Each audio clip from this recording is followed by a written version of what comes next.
Graciela Gachi Aguad, bienvenida a Podcast Las Arcoiris. ¿Cómo andamos? Hola, buenas tardes. Muy bien, gracias. Bueno, Gachi, queremos saber quién sos. Contanos. Bueno, ¿quién soy yo? Yo soy una mujer que tiene 56 años, que hace 40 años que vive en Puerto Madryn. Tengo 2 hijos, uno de 33 y una de 23. Y soy activista por los derechos de las personas con VIH hace como 17 años, que son los mismos años que tengo mi diagnóstico de VIH. Gachi, hermosa, reconocida así en todo Chubut. Y me imagino que internacionalmente, porque además de presentarte como Graciela Aguad, automáticamente pasarán a decirte Gachi, supongo. Sí, nadie me conoce como Graciela, solamente cuando para algún trámite, pero soy Gachi. Siempre es como mi nombre. Así todos me llaman y hasta mis hijos me dicen, ay, Gachi, ¿qué haces? Hermosa, dijiste un número puntual, ¿no? 40 años. Hace 17 años que tengo VIH y voy a cumplir 57. O sea que muchos años con el diagnóstico, y hace 40 años que se diagnosticó el primer caso de SIDA a nivel mundial, que antes era así, ¿no? Era SIDA, hasta que después, bueno, investigaciones, estudios, se fue viendo que las cosas como tenían que ser. Sí, muchos años ya de visibilidad, ¿no? Que no es fácil hablar de VIH públicamente y desde tu experiencia personal y de lo que vos viviste, de lo que te pasó y te sigue pasando, ¿no? Entonces, esta responsabilidad a veces también de hablar por otras personas que no pueden hablar, silenciadas, acalladas, por miedo, por vergüenza, es a veces como mucha responsabilidad decir, wow, qué fuerte, ¿no? Y generar, transformar, ¿no? Hacer una sociedad un poco más justa, más igualitaria, donde no haya tanto estigma, discriminación, prejuicios, mucho. Ahí está, qué tremenda mochila, amiga. Pensaba también qué sucedió con vos, si los feminismos también te encontraron para ir empoderándote, o a partir de qué momento es que decidís romper justamente con los silencios y empezar a visibilizar y de hecho también a demandar, ¿no? Porque si hay alguien en la provincia que ha puesto en palabras la temática, ha sido vos. Cuando a mí me diagnosticaron y me dijeron que tenía VIH, bueno, fue como un shock muy fuerte, y después, ¿no? Todo lo que eso conllevaba, ¿no? La culpa, hacerte sentir hasta sucia, ¿no? Y yo pensaba, digo, ¿pero qué hice, qué mal hice yo para que la sociedad sea tan violenta conmigo? Yo trabajaba en una escuela, yo trabajé 10 años en una escuela como secretaria y auxiliar administrativa en doble función. En un turno era una cosa, y cuando yo cuento que tengo VIH, en la escuela me dicen, no, mirá, vos acá no puedes estar trabajando y tenés que renunciar, pensar en los chicos. Te estoy hablando hace 17 años atrás, Puerto Madryn, imagínate, yo no sabía nada del tema, poca información, entonces yo renuncié. Y desde ese día jamás conseguí trabajo de nada, y nunca me dieron más trabajo, ni siquiera para atender un teléfono, ni para ir a limpiar una casa, ni nada. O sea, si no fuera por la pensión y por amigas o amigos que en esos años por ahí fueron solidarios, después olvídate. Entonces yo me empecé a plantear qué mal hice yo para que la sociedad me tratara tan mal. Lo único que yo hice fue tener relaciones sexuales con una persona que no me cuidé, y que yo no sabía si esa persona sabía y él tampoco sabía, me parece que tenía VIH. Entonces fue como muy loco pensar por qué me estaban culpando. Entonces en ese momento se me hizo un clic y dije, ¿por qué yo me tengo que quedar en mi casa guardada, sintiendo pena y bancándome esto? Entonces empecé a investigar un poco. Me encontré con la Red Argentina de Mujeres Viviendo con VIH, fui empoderándome, hablando con otras mujeres, o sea, porque estos espacios eran solamente para mujeres, porque nos atravesaban a todas. Entonces fui viendo que a todas nos pasaba lo mismo y entre nosotras nos íbamos apoyando, nos íbamos acompañando, ¿no? en este camino nuevo, distinto, y dije, yo le tengo que salir a decir, porque digo, ¿cuántas mujeres deben haber como yo que están peor o igual? Y nada, fue fuerte porque, imagínate, yo fui a vivir a Madrid cuando tenía 15 años, conozco mucha gente. Entonces, claro, empecé a hablar del tema y viste que pueblo chico, infierno grande, y me acuerdo, mira, tantas historias, ir caminando por el centro por una vereda y ver de frente que viene alguien conocido y que a mitad de cuadra cruzara para la vereda de enfrente, o encontrarte en la fila del súper con alguien y que estaba atrás tuyo y ver que se cambia de fila, o nada, así muchísimas anécdotas, y los que lo pasaron mal también fueron mis hijos, ¿no? En la escuela, y esta cuestión del entramado entre las mujeres, acompañarnos y estas historias, ¿no? Ahí fue cuando me hizo toda esta cuestión que tiene que ver con el empoderamiento de las mujeres, donde nos apoyábamos muchísimo y nos seguimos apoyando, ¿no? Estos espacios de mujeres tan necesarios. Yo creo que ahí fue cuando empecé esta cuestión que tiene que ver también con los feminismos y pensar, porque en ese momento yo me acuerdo que pensábamos que solamente el VIH era de los gays, y bueno, de las personas que se inyectaban drogas, y no pensábamos que tal vez a las mujeres heterosexuales, en aquella época se decía heterosexuales, te podía pasar. Entonces fue como que también decir, wow, no sabíamos nada. Entonces empezar, ¿no? A desandar, a investigar y empoderar a otras mujeres para que, bueno, no le pase, o si tenías el diagnóstico reciente, cómo poder sobrellevarlo de la mejor manera.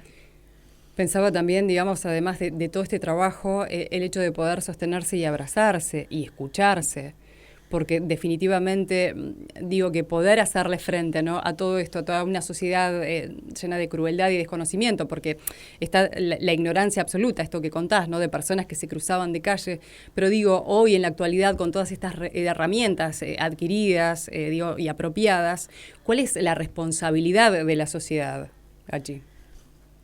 Sigue habiendo nada de información. Yo creo que a más de 40 años avanzamos muchísimo en lo que tiene que ver esquemas de medicación, pero lamentablemente siempre digo lo mismo, ¿no? Parece como que me pongo el cassette, pero es la verdad, no puedo decir otra cosa. Sigue habiendo estigma y discriminación, y de VIH no se habla en ningún lado, nadie habla del tema. Se piensa que con una pastillita ya está, y no. O sea, ¿de qué me sirve si yo tengo una pastillita, si no tengo un acompañamiento psicológico, si no tengo otras herramientas que me ayuden a empoderarme, ya sea mujer, hombre, niña, niño, adolescente, en fin? Seguimos haciendo agua en lo que tiene que ver derechos humanos, estigma y discriminación. Si no pensamos que hoy el VIH es un problema social y es un problema de la sociedad. No, a mí no me va a pasar porque yo no me acuesto con hombres, te dice un tipo. Pero esto no tiene nada que... 2022, y siguen los mismos discursos. Entonces, ¿por qué siguen los mismos discursos? No hay campañas, no hay nada, no hay un afiche, a nadie le importa hablar del tema, porque también es un tema tabú, donde vos fíjate, las personas no se visibilizan, somos muy pocos activistas y activistas en el país visible. Visible, ¿qué quiere decir?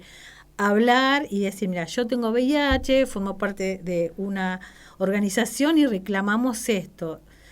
Que hoy en día ya no reclamamos porque estamos cansados, hoy exigimos, realmente ya estamos cansados de reclamar y que nadie nos escuche, y donde cada vez cuando vos te enterás A mí me pasa enterarme de un diagnóstico de un joven o de una joven reciente y decir, y esto se podría haber evitado, ¿no? Una piba de 16 años con recién diagnosticada de VIH es una angustia. Entonces, si 17 años de activismo, ¿para qué? O sea, ¿entendés? Si todavía esto sigue pasando, pero porque nosotras tenemos como limitaciones, ¿entendés? Yo puedo llegar hasta cierto lugar. Yo no soy el Estado, no trabajo para ningún lugar donde yo pueda... La única incidencia que podemos hacer es reclamar, hablar, decir, mirar, falta esto, falta el otro, pero hasta ahí más no podemos hacer, porque ya no depende de nosotros. Entonces, cada vez que vemos ya te digo, y nos enteramos porque nos llaman y mirar, estoy con el diagnóstico, ¿qué hago? Vos decís, pero che, esto se podría haber evitado porque no había la información donde la tenía que haber, porque no estaba todo como tenía que estar. Entonces ahí te empezás a plantear tantas cuestiones que tienen que ver con otras cosas, ¿no? Entonces es difícil. Gachi, pensaba también en esta cuestión de la prevención, ¿no? Que bueno, que nada, históricamente no se hacen de campañas, digamos, de parte de las instituciones o de los organismos específicamente asociados a la salud. Nada, no aparece absolutamente nada. En una época de redes sociales, sin fin de redes sociales, donde podría llegarse a todas las franjas etarias, tampoco se hace uso de ellas. Y pensaba también en los preservativos, ¿no? Que parece que fuera la cosa hablar de un preservativo. O sea, nadie quiere hablar de un forro, ¿no? Y el forro va a estar, no sé, en determinado rincón dentro de no sé qué cajita. Cuando debiéramos poder tener acceso, ¿no? Incluso, no sé, en lugares específicos, en los bares, en todos los baños. Sí, en los bares. Por eso nosotros hablamos de la accesibilidad, ¿no? Y de la socialización del preservativo, porque habla mucho NUCIDA, que es el organismo de Naciones Unidas que aborda la temática, donde el Ministerio de la Nación de Argentina tiene una Dirección Nacional de Respuesta al VIH, que entre paréntesis y comillas, hace un año que la Dirección Nacional de Respuesta al VIH está sin director, sin directora. Entonces, ellos son los que tienen que gestionar la compra de los preservativos antirretrovirales. ¿Y quién gestiona? O sea, ¿quién está gestionando? Entonces, a ver, ¿nosotros qué pensamos? Bueno, no tenemos nadie que gestione, nadie que compre. ¿Por qué no hay campaña? Y seguramente porque no hay preservativo. No, bueno, fue un chiste, pero... También pensaba en el campo de látex, ¿no? A ver, en realidad el tema del preservativo es algo que ya lo venimos hablando hace muchos años, donde tiene que estar en los bares, en las confiterías, sacar por eso te digo, sacar el VIH de lo que tiene que ver salud, porque el VIH, si bien ya no es más un problema de salud, es un problema de la sociedad, es un problema social donde las personas se juntan y se quieren y se aman, y por qué no poder hablar del tema y por qué no poder en un baño de una cervecería tener preservativos o nada, ¿viste? Uh-huh. Pero sigue habiendo mucha resistencia y te lo digo por experiencia de querer instalar el tema, por ejemplo en Madrid, donde yo vivo, decir, bueno, fui a ver a dueños de cervecerías que son jóvenes y se resisten a poner en los baños preservativos gratis, que encima gratis, que no los tenés que comprar, que te los provee el Estado, o sea, y no tenés que tener un envase especial, un tarrito, algo, a ver, tenés un montón de... Pero hasta eso, vos sabés que se resisten a tenerlo y estás haciendo prevención, cuidado, no solamente por el VIH, sino también por la sífilis, el HPV, que también son infecciones de transmisión sexual. Entonces, esto, ¿no? Saber que en nuestra provincia la sífilis aumentó un 200%. ¿Por qué se transmite la sífilis? Por relaciones sexuales sin uso de preservativo. ¿Qué pasa con el HPV? ¿Qué pasa con el VIH? En fin, vos fíjate como que son medidas de prevención que no son tan difíciles de llevar a cabo y que no son, viste que hoy en día todo es costo, no, que mucha guita, que mucha... ¿Qué plata te sale tener un tarrito en tu negocio y poner preservativos. No sé, nosotros tenemos compañeros en otros lugares del país que, no sé, un compañero que vive en la costa, en una bicicletería tienen un tarrito, o sea, una cajita con preservativos, porque decían, bueno, ahora viste que viene el verano y en ese lugar la gente va a alquilar las bicis, entonces bueno, de paso también, o sea, y es una estrategia de prevención. ¿Y qué tiene de malo? Nada. En absoluto. Te voy a llevar a un lugar que tiene que ver con una palabra, ¿no? Sabemos que, bueno, VIH es transversal a todo. Y entonces vamos a situar la palabra responsabilidad. Y ahí me voy a ir específicamente a medios de comunicación, digamos. En este camino largo tuyo, digamos que te has encontrado con muchísimas cosas, digo, pero bueno, ¿algo de eso ha cambiado o cuáles fueron, digamos, las publicaciones o registros con los que te fuiste encontrando en toda esta lucha también? Si bien las activistas y los activistas en VIH decimos que los medios de comunicación son aliados a la respuesta integral del VIH, pero son aliados siempre y cuando informen y digan las cosas bien, ¿no? Entonces, ahí sí son buenos aliados, pero si son aliados donde vos ves que para el 1 de diciembre ya sabemos que van a sacar notas disparatadas, con errores de conceptos y mal empleadas las palabras, que cuando se habla de VIH es tan importante cómo hablamos y qué decimos. Entonces, previo a eso, nosotros siempre mandamos un material que es cómo comunicar en VIH, que está hecho por la Dirección Nacional de Respuesta al VIH, que depende del Ministerio de Salud de la Nación, con un equipo que trabaja en esa dirección especialista en eso. Y mandamos ese material, ¿no? Entonces llega el 1 de diciembre y vemos que dice, se contagiaron. El VIH no se contagia, compañero, compañera, se transmite. El SIDA, SIDA con mayúscula, así de grande con negrita. No, SIDA va con minúscula. Te mandé todo el material, no lo leíste. O poner barbaridades. Entonces, también eso es muy desgastante porque yo mínima en mente, aunque sea lee lo que te puse, te mando. Entonces, eso también habla de el poco compromiso y la poca responsabilidad de algunos medios de comunicación a la hora de comunicar e informar. Entonces, por eso decimos que son aliados los medios de comunicación a la respuesta integral del VIH, pero siempre que sean buenos aliados y no comunicando e informando mal. Entonces, también eso, sí, hemos encontrado cosas tremendas, o que por ahí ver vos decís, bueno, pero me hiciste una nota y yo te dije, no, tenés que poner así, así, así, y después vos lo has publicado y decís, che, pero te lo mandé hasta textual, por favor, respetá lo que yo te mando. Bueno, como eso, imagínate en 17 años y un montón de... por ejemplo, nos pasó también algo muy gracioso que tiene que ver también con los medios de comunicación. Una persona que se acerca a... Vos sabés que en una época, cuando vos ibas a pedir un préstamo o un crédito al banco, tenías que completar unas planillas o unos formularios y había una declaración jurada de salud. Uh-huh. Y ahí preguntaba si vos tenías SIDA y si recibías tratamiento para SIDA, ¿no? Hicimos el reclamo, eso se hizo hace un par de años, se hizo reclamo a la Superintendencia de Seguros, ¿no? que son las que trabajan con los bancos, ¿no? Estos uh-huh. seguros, y era puntual porque había sido en el banco de la provincia del Chubut. Bueno, se armó todo un revuelo, imagínate. Había pasado muchas veces, pero las personas no se animaban a denunciar, o muchas preferían mentir en la declaración jurada y otras optaban por no pedir el crédito o el préstamo por la visibilización. Bueno, y una persona valiente, que siempre hay, se acerca. Se armó un revuelo, hablamos, me acuerdo que en esa época con el directorio, el Banco de la Provincia del Chubut, para que modificara todos los formularios, bueno, y fuimos a un medio, ¿viste? Gráfico, porque queríamos que esa nota saliera. ¿No sabes lo que nos costó? Me imagino.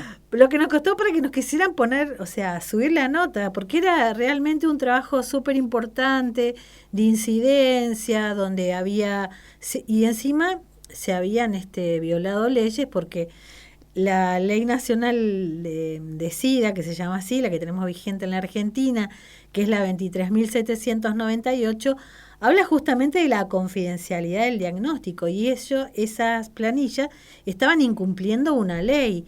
Entonces, fíjate como que había un montón de cuestiones de trasfondo que podíamos haber hecho un montón. Esa persona podía haber iniciado acciones legales, Totalmente. en fin. Y no querían, nos costó hasta que, bueno, no hicimos demasiada presión. Lo lograron. Sí, salió la nota publicada en ese medio gráfico, pero también a veces tenemos estas resistencias, ¿no? Tenemos que informan mal y a veces tenemos resistencia de que quieran publicarte una nota o de que gráfica, o que por ahí te quieran hacer una nota periodística también para algún canal, o por ejemplo, me acuerdo también una vuelta me llaman de una radio y me dicen, bueno, mira, te queremos hacer una nota, pero no puedes hablar mal de fulano, mengano. Entonces le digo, ¿para qué me llamaste? Gracias, chau, le corté. Claro. Bueno, poco criterio periodístico. Pero digo, no hay tantos medios en la zona, lamentablemente, y también, digamos, nobleza obliga. Muchas veces tenemos colegas que apuestan, digamos, a estas miradas. Total. Pero, bueno, lamentablemente, en muchas situaciones, sobre todo en medios hegemónicos, también tenemos personas más arriba que son quienes dirigen, ¿no?, de modo editorial, así que es lamentable que no se ayornen. Pensaba en todas estas vulneraciones de derechos, Gachi, y también pensaba, digamos, en este activismo emergente del cual también participás, el Frente Activista Bichose. Me encanta, es muy nuevito, nació hace poco tiempo. Sí, bueno, eso también está muy bueno porque cuando hay porque cuando hablamos de que el VIH hay que sacarlo del hospital, socializarlo y llevarlo a otros lugares, y no tenés que tener VIH para hablar de VIH, o sea, a ver, cualquiera puede hablar del tema si tenés las herramientas, el conocimiento. Entonces, desde el arte, qué mejor manera de poder llevarlo a cabo y mostrarlo, y con el respeto y con amorosidad.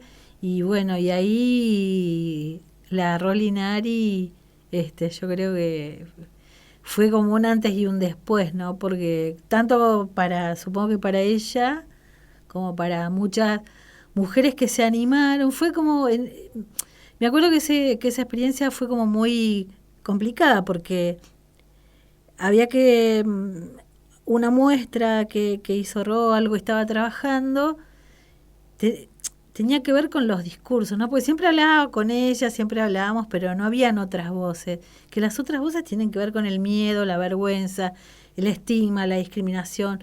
Uy, mirá, si se le escapa, si dice, porque viste que en mi casa nadie sabe, que bueno. Entonces, era como por audios, ¿no? O sea, mándame un audio y contame lo que vos quieras o cómo te sientas con el VIH. Y desde ese relato, la artista está trabajando, va a hacer algo, qué sé yo. Bueno. Y fue como muy lindo, muy movilizador y muy emocionante, porque también para las mujeres que participaron, todas desde el anonimato, por supuesto, pero de que alguien le pregunte eso, ¿no? Y que todo lo que ellas decían, verlo plasmado en un arte, ¿no? Ese arte que también tenía que ver con el arte y el activismo per se, porque las palabras que surgían era miedo, vergüenza, dolor, y todo eso estaba plasmado, ¿no? Y fue muy emocionante porque ver, ¿no? Y me acuerdo que una de las chicas después me escribe y me dice, yo fui a verla, ¿viste? Me manda así un audio encima bajito, porque a veces el tema de la visibilidad hace que por ahí no puedes hablar de estos temas, o te tenés que ir afuera, o te tenés que ir a encerrar al baño.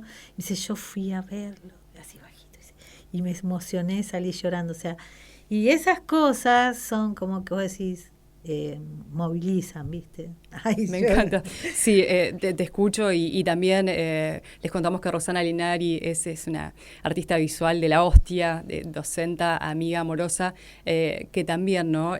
Se ha encargado de hacer caminar todas estas muestras y acompañar justamente acompañar esta visibilización, y pensaba que la curaduría también de una de sus muestras está de la mano de Javi Pereira. Entonces digo que me encanta eso de que no hablen de nosotros y nosotres, que me parece que se cumple, y Gachi, la verdad es que sos una referente indispensable para Chubut, pero también para la Argentina, porque has participado de muchísimos congresos a nivel internacional. Y para ir cerrando ya este podcast que va a recorrer la República Argentina, quiero que nos dejes alguna impresión en relación a lo que implica para vos este territorio y cuáles han sido las conquistas en relación, digamos, a la temática. Wow, qué pregunta. Bueno, las conquistas yo creo que fueron no muchas, pero fuertes en el sentido de que se pudieron ir modificando y cambiando estos famosos paradigmas que tienen que ver con las miradas de las otras y de los otros en lo que tiene que ver a las mujeres. Que sí, que queda mucho por caminar y por hacer, y que hay que hablar del tema, y que no hay que perderle la vergüenza, y también decir que las personas con VIH llega un momento que también estamos cansadas de golpear puertas y no tener más respuestas, y que estamos cansados de que haya una ley que tiene 30 años y que ya perdió 3 veces estado parlamentario, y volvemos a insistir y seguimos insistiendo para que se sea tratada una ley que tiene que ver con los derechos humanos, con los determinantes sociales en salud, en que no dejar a nadie afuera a la respuesta. Por eso hablamos de la respuesta integral al VIH, ITS, tuberculosis y hepatitis virales. Entonces, yo creo que eso también tiene que ver con todo este trabajo de activismo. Vos pensás, voy a cumplir 57 años, y no sé, yo creo que sería feliz ver que Argentina tiene una ley nacional que es la que nos merecemos, y bueno, también poder generar una ley provincial, que también estamos trabajando en eso. Y mi anhelo sería, qué sé yo, que un día me levante y me digan, vos sabés que ya está la cura del VIH, la cura, no la profilaxis. Pero no para mí, ¿entendés? Sino para, qué sé yo, todos esos pibes y esas pibas de 17, 14, 12, 11, 10 años con diagnósticos recientes, que tienen toda una vida por delante, y qué difícil que es, ¿no? Para nuestras juventudes. Y nada, dejar un granito de arena, y de que a alguien poderle modificar un poco la vida y a hacérsela un poquito mejor. Yo creo que con eso ya estoy, no tengo eso, y nada más. Orgullo para muchas y muchas. Graciela Watt, Gachi, amorosa, responsable y una de las referentas más importantes de nuestra provincia. Gracias. No, de nada, vos.